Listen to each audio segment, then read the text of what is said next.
A paz do Senhor Jesus Cristo a todos. É um imenso prazer estar com vocês mais uma vez para a apresentação do nosso plano de estudo com infográfico, dessa vez da lição 4, classe adultos, lições bíblicas da CPAD, cujo título geral é Batalha Espiritual, o Povo de Deus e a Guerra contra as Potestades do Mal.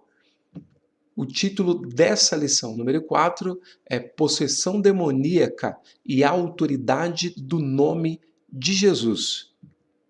O texto áureo diz: E voltaram os 70 com alegria, dizendo: Senhor, pelo teu nome até os demônios se nos sujeitam. Lucas 10:17. E a verdade prática, o relato do endemoniado gadareno, mostra a soberania absoluta de Jesus Cristo sobre o diabo e os seus demônios. Os objetivos específicos para essa lição são destacar a possessão demoníaca e sua harmonização na narrativa bíblica. 2. Conceituar legião demoníaca. 3. Expor o poder de Jesus sobre os demônios. E 4. Analisar o comportamento dos porqueiros e do povo. A leitura bíblica em classe, o meu destaque fica para o versículo 2 e o versículo 12. Pois você pode pausar e fazer a leitura completa. O 2 diz: E saindo ele do barco, lhe saiu logo ao seu encontro dos sepulcros um homem com espírito imundo. E todos aqueles demônios lhe rogaram, dizendo: Manda-nos para aqueles porcos, para que entremos neles. A introdução diz: o relato do endemoniado gadareno encontra-se também em Mateus e Lucas, com algumas variações. O fato revela informações sobre a possessão demoníaca e o poder absoluto de Jesus sobre todo o reino das trevas. É o prenúncio da vitória final de Cristo sobre Satanás e seus anjos. E não somente isso, mas também uma prova viva de que podemos confiar em Jesus. Você pode também usar a leitura diária para ter uma visão abrangente, né, do que vai ser tratado na lição, ou você que é professor pode também marcar antecipadamente num rascunho e distribuir para os alunos no começo da aula, para que cada um leia uma referência e todos estejam a par do que será tratado na aula, e fica uma opção para o professor. E aqui então o nosso infográfico propriamente dito, onde a gente tem uma visão panorâmica de toda a lição, podendo assim desenvolver uma imagem mental, um mapa mental que nos mostra a lição como um todo, e assim a gente sabe exatamente onde pode dar mais ênfase, qual o tópico que será mais importante tendo em vista a formação da nossa classe. E aí vocês podem pausar, olhar de forma demorada e assim chegar a essa conclusão, ok? E aí eu coloco aqui também o infográfico para uso dos professores, ok? Isso daqui, na verdade, é uma sugestão, tendo em vista que eu já estudei toda a lição e dentro da minha ótica coloquei distribuir, né, o tempo nos tópicos que eu achei mais importante, né, dando o tempo necessário para cada um, onde você pode se estender um pouco mais ou um pouco menos, ok? Aí fica ao critério de cada professor, é apenas uma sugestão. Desta feita, dá um total de 60 minutos, ficando alguns minutos para você, de repente, no final da aula, poder dialogar com os alunos sobre aquelas questões que não puderam ser respondidas durante os tópicos, para não quebrar o sentido do que estava sendo apresentado, ok? Assim a gente entra então no nosso primeiro tópico, que vai falar sobre a possessão maligna. E aí no primeiro subtópico, né, já fala sobre a harmonização nas narrativas. Mateus afirma que foram 2 endemoniados, mas Marcos e Lucas registram apenas um. Os pormenores descritos em Marcos são de um só, razão pela qual a narrativa está concentrada nele. Marcos e Lucas registraram apenas o mais violento e o mais feroz deles. O outro detalhe é que Mateus apresentou apenas um resumo do episódio, pois a sua ênfase é a autoridade de Jesus sobre os espíritos malignos. Mateus omite o fato de o porta-voz dos demônios se identificar como legião e também o desejo de o gadareno, após a sua libertação, seguir a Jesus. E aí, a minha ideia sobre essa questão é que a ênfase do comentarista sobre esses detalhes de diferença no relato é porque o pastor Ezequiel Soares ele é presidente da Comissão de Apologética, então ele tem essa visão mais voltada para apologética, sempre observando esses detalhes para poder nos instruir, nos orientar da melhor forma possível, ok? Então, o comentarista se preocupa em nos orientar quanto a diferença nos relatos, tá? Você só precisa tomar cuidado para não travar a aula nessa questão, porque ela não é a mais importante para o nosso estudo, ok? E aí, apenas para as pessoas que não têm muita intimidade com o termo apologética, eu fiz um recorte aqui que você, aluno que está estudando, ou professor, pode detalhar em sala de aula ou para você estar mais a par do assunto sobre o significado de apologética, ok? E assim a gente apenas que fazer um recorte também do dicionário Aurélio século XXI sobre a expressão possessão antes da gente entrar no subtópico 2, ok? Então, possessão, já num dicionário secular, é colocada como estado ou condição em que o corpo ou a mente de um indivíduo são supostamente possuídos ou dominados por uma entidade, um ser, força ou divindade, que lhe é externo ou que não se manifesta habitualmente nas atividades da vida diária.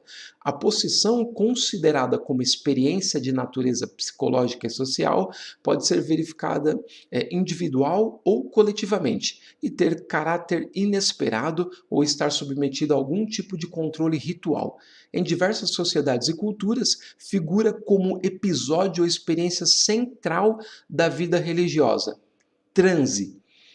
Um outro significado, nas religiões afro-brasileiras, ato em que o iniciado ou filho de santo recebe o seu orixá, tornando-se seu cavalo e materializando a divindade. Então, eu acho que um dicionário secular sintetiza bem o que é pensado em cada um dos segmentos religiosos pelo mundo afora. Então, fica aí como subsídio para você acrescentar no seu estudo, ou você, professor, poder apresentar para os seus alunos. Então, assim a gente entra no subtópico 2, a opressão. Os demônios aparecem como agentes de Satanás causadores de males, dando às suas vítimas características típicas como força sobre-humana, poder de adivinhar e conhecimento sobrenatural.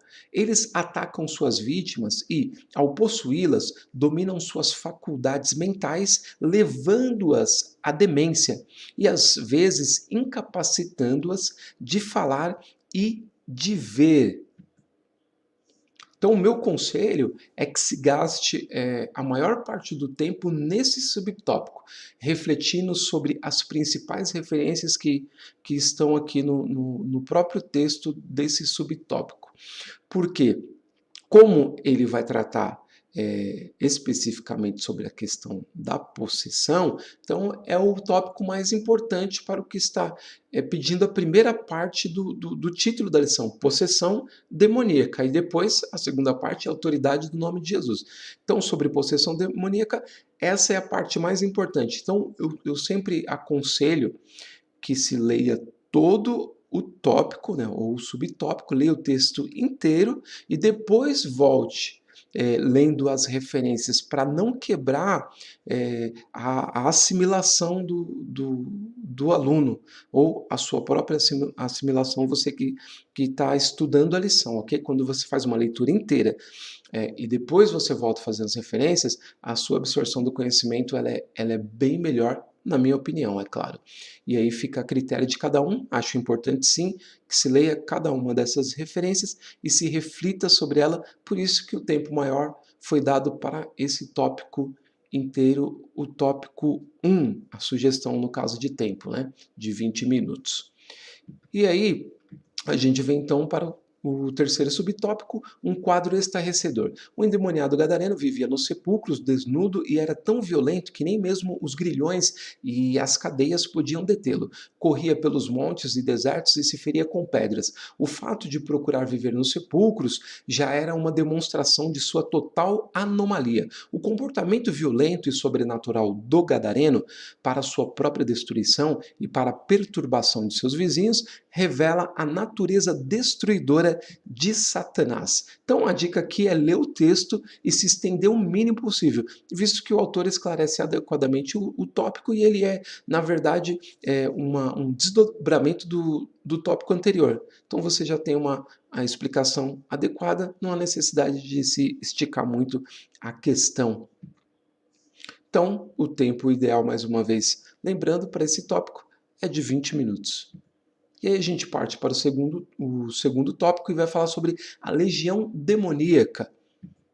E no primeiro subtópico, uma legião. Jesus perguntou como o espírito imundo se chamava, ao que ele respondeu: Legião é o meu nome, porque somos muitos. Uma legião romana era constituída por 6.000 soldados. Ainda que o número de demônios não seja exato, ou que legião seja uma entidade, eles eram muitos. Eles são numerosos e poderosos, organizados e batalham sob uma mesma bandeira, a de Satanás. Então, a única coisa que eu achei realmente importante para se destacar nesse primeiro subtópico é a questão da Legião Romana, e por isso trouxe um recorte para vocês aqui, ó, tirado da revista, super interessante. É só você dar uma pausa, dar uma leitura para entender o contexto no qual foi emprestado, né, pelos demônios o nome Legião, que já era conhecido no século I, e é exatamente o Império Romano que dominava toda aquela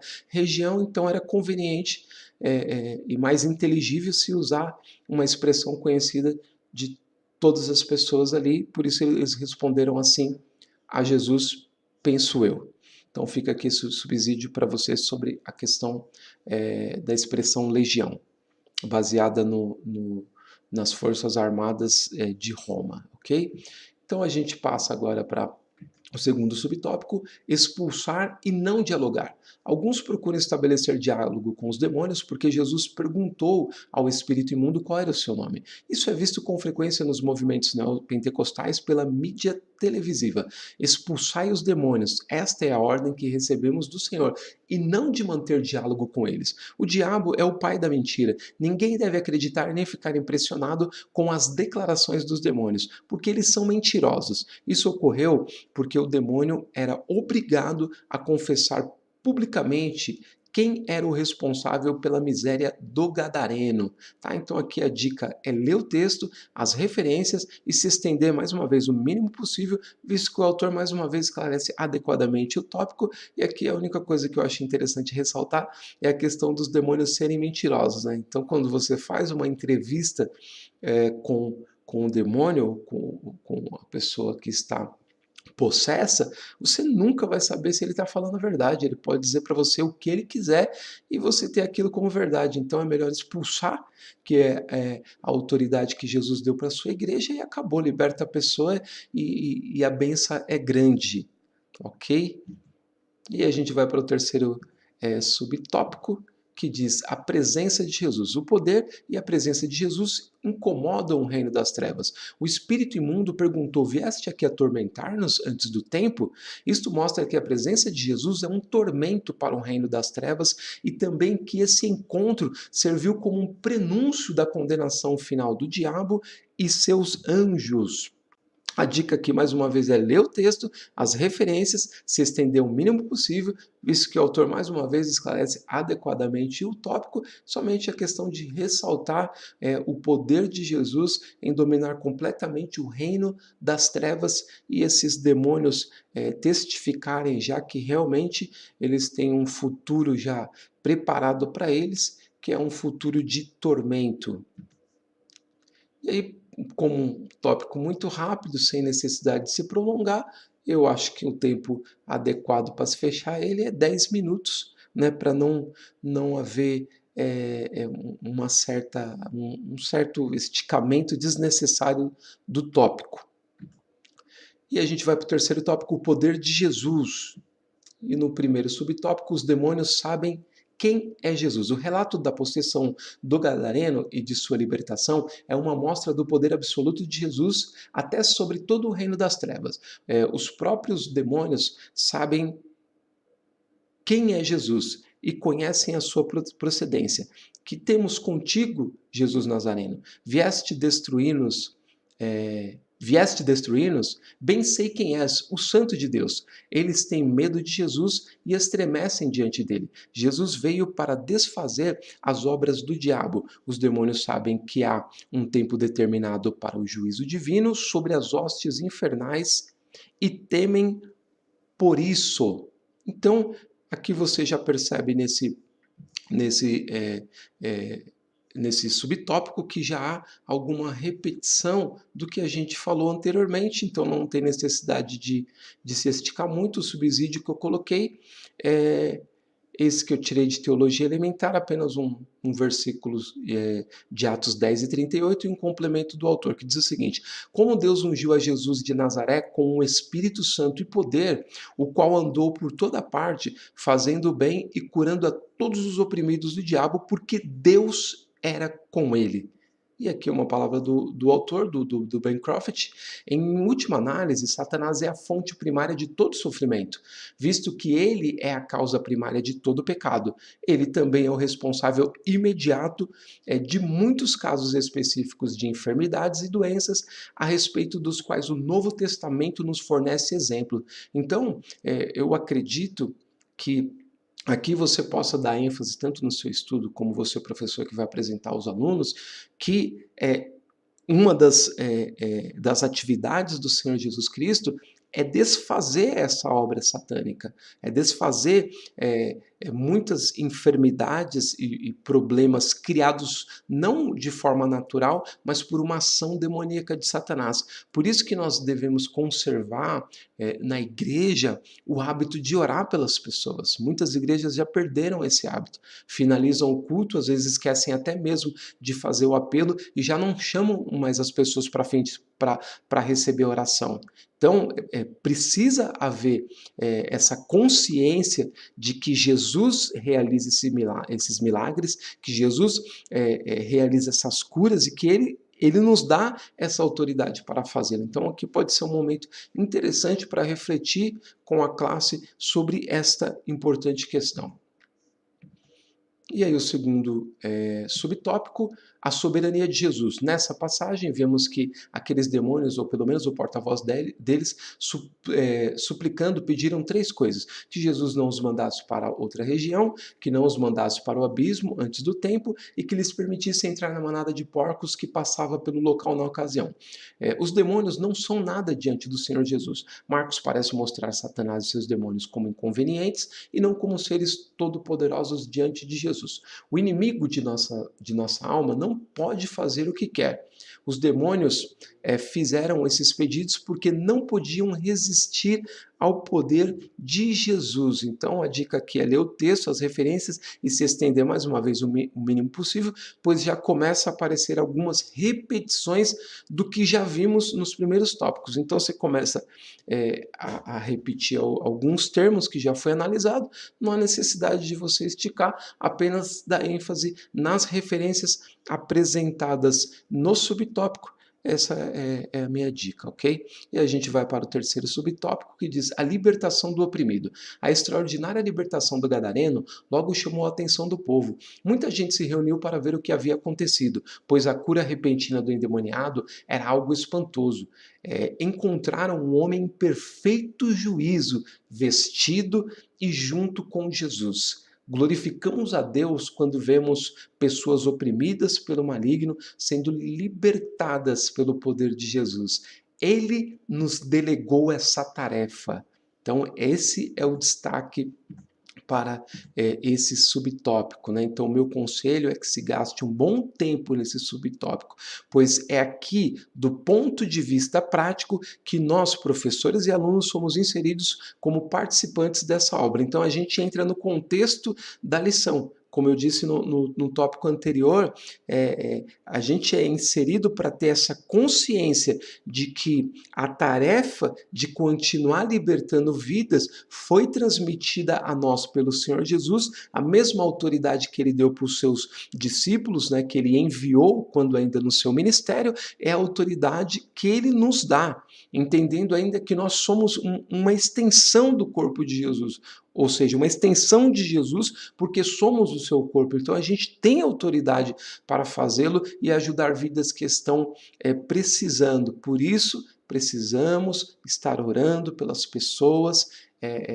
que precisam da nossa oração para que Jesus as liberte se elas estiverem sob o domínio dos demônios dentro do contexto que está sendo apresentado na lição.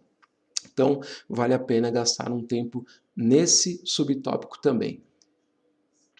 E aí, o tempo ideal para fechar esse tópico fica aí a sugestão de 15 minutos. Então, nós vamos para o último tópico da lição, que vai falar sobre os porqueiros. Então, o primeiro subtópico, o local do acontecimento. Segundo Mateus, o fato aconteceu na província dos Gadarenos. No entanto, Marcos e Lucas falam da província ou terra dos Gerazenos. Gadara situava-se a 8 quilômetros do lago de Genezaré, nome alternativo do Mar da Galileia. E Gerasa, a atual Geras, na Jordânia, ficava a cerca de 50 quilômetros. Ambos os territórios faziam parte da região de Decápolis, a leste da Galileia. Segundo o historiador Joséfo, o território de Gadara se estendia até o lago da Galileia. Moedas daquele tempo trazem o nome de Gadara com o desenho de um barco impresso.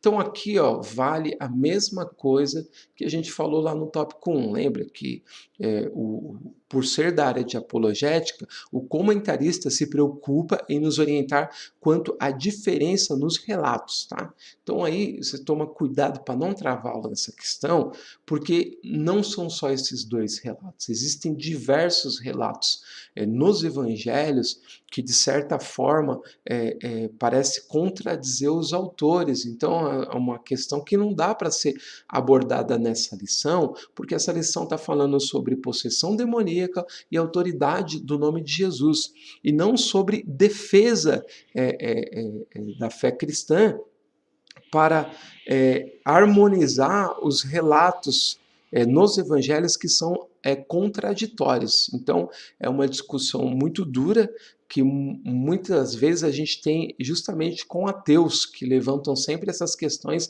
de relatos divergentes. Como não dá para ser abordado aqui, se você entrar por esse caminho na sua aula, ou permitir que a aula seja levada por alguns alunos para esse caminho, ela vai perder o seu propósito, ok? Isso pode ser discutido, de repente, depois no grupo de WhatsApp que tenha da sua sala, né? Pode-se discutir essa questão e alguém levantar alguma coisa. Não trouxe o material para apresentar para vocês sobre essa questão, porque justamente vai desvirtuar o nosso propósito principal, que é falar sobre possessão demoníaca e autoridade do nome de Jesus. Fica aí esse esclarecimento. E aí o subtópico 2, a gente tem sobre a manada de porcos. A população de Decápolis era mista, composta por judeus e gentios. A criação de porcos não era permitida aos judeus, por isso é provável que o porqueiro fosse um gentio. O prejuízo foi grande, já que eram 2.000 porcos. Os porcos não resistiram à opressão e se precipitaram por um despenhadeiro, afogando-se no lago. A tradição judaica dizia que demônios e porcos são uma boa combinação. Os judeus consideravam os demônios e os porcos como pertencentes à mesma ordem, e os porcos eram considerados o lar dos espíritos imundos. Essa tradição parece ser expressa quando os demônios pediram para entrar na manada de porcos, tá? A dica aqui é ler o texto, as referências e se estender o mínimo possível, visto que o autor esclarece adequadamente o tópico, e ele também não é o mais importante dentro daquilo que a gente busca como prática dentro dessa lição. E aí a gente vai para o terceiro subtópico, o estranho pedido do povo. Jesus foi convidado a se retirar da terra dos Gadarenos por causa do prejuízo dos porqueiros. Os porcos valiam mais que a vida humana na concepção daquela gente. Essa estranha recepção causa-nos tristeza e espanto. Como o herói é convidado a se retirar, hoje não é diferente. Aos que substituem Jesus por qualquer coisa. É muito comum coisificar as pessoas e personificar as coisas. Para alguns, hoje em dia, os animais valem muito mais do que o ser humano. Os noticiários mostram diariamente como muitos governantes tratam os imigrantes de modo inferior aos animais. Esse espírito já existia nos tempos do Novo Testamento. Na passagem que estudamos, aquela população rejeitou a Jesus. Então, aqui cabe uma reflexão demorada com a participação de todos os alunos da classe, pois certamente todos nós, de alguma forma, estamos inseridos nesse contexto. Isso é uma questão prática. Esse sim é mais um subtópico que nos insere. Então, ele é prático. A gente pode discutir, sim, se animais hoje têm mais valor que a vida humana, em que contexto isso acontece, como nós participamos disso. Então, tudo isso pode ser levantado dentro desse subtópico, e eu acredito que será enriquecedor se for abordado isso em sala de aula. Como os outros tópicos e subtópicos foram, de certa forma, rápidos por não ter necessidade de esticá-los, então você pode, de repente, gastar um tempo maior nesse momento da lição. E aí, então, o tempo ideal para fechar esse tópico é de 15 minutos, e aí você fica com um tempo a mais para discutir essa questão da valorização da pessoa humana em relação aos animais, e consegue também tempo suficiente para abordar questões que não foram abordadas durante os tópicos. Você pode deixar para o final e fazer um momento de perguntas e respostas ou de interação entre todos os alunos e o professor, ok? E aí a conclusão é a seguinte: a possessão demoníaca é um fenômeno estarrecedor que só pode ser contido pelo poder de Jesus. O Senhor Jesus manifestou o seu poder sobre toda a natureza, sobre o vento, sobre o mar, sobre a morte, sobre as enfermidades, sobre o poder das trevas. Os demônios estremecem diante dele. O poder de Satanás é muito limitado diante do poder de Jesus. Todos nós precisamos de Jesus, da comunhão com ele, para dele receber poder e assim expulsar aos demônios, pois ele nos deu essa autoridade. Então, já fica aqui essa conclusão como resposta a algumas questões que podem ser levantadas durante a lição sobre, por exemplo, assim, por que não se manifestam tantos demônios hoje em algumas igrejas como antigamente aconteciam. Talvez seja porque nós não oramos tanto hoje, né? Talvez seja porque nós não nos incomodamos tanto em gastar tempo orando e nos revestindo de poder. O próprio Senhor Jesus falou quando foi expulsar o demônio daquele jovem lunático, né? Em que os seus discípulos não conseguiram expulsar, e ele disse que aquela casta só saía com jejum e oração. Talvez se nós começarmos a jejuar e orar mais, possamos ajudar mais pessoas que estejam nessas condições. Talvez essa seja uma resposta em relação a esse problema que muitas vezes a gente não vê mais manifesto em muitos lugares. Tá aí mais alguma coisinha que você, professor, pode discutir com seus alunos, e você que está estudando a lição pode refletir também, ok? Assim eu finalizo a minha participação. Agradeço imensamente a cada um de vocês pela oportunidade de mais uma vez compartilhar esse conteúdo que possa ser útil a vocês. Espero sempre o feedback de vocês. Aí coloque um comentário no vídeo para que outras pessoas possam também ter acesso a como você está vendo esse conteúdo. Também compartilhe com outras pessoas que você achar que possa ser útil, e eu agradeço, peço a oração de vocês para que eu possa continuar realizando esse trabalho de apoio à escola dominical, de apoio a você, professor, de apoio a você, aluno dedicado, e de estímulo a você que de repente não tem muito ânimo para frequentar a escola dominical ou para estudar a lição, ok? Muito obrigado, uma excelente aula a todos vocês e nós nos vemos na semana que vem, em nome de Jesus.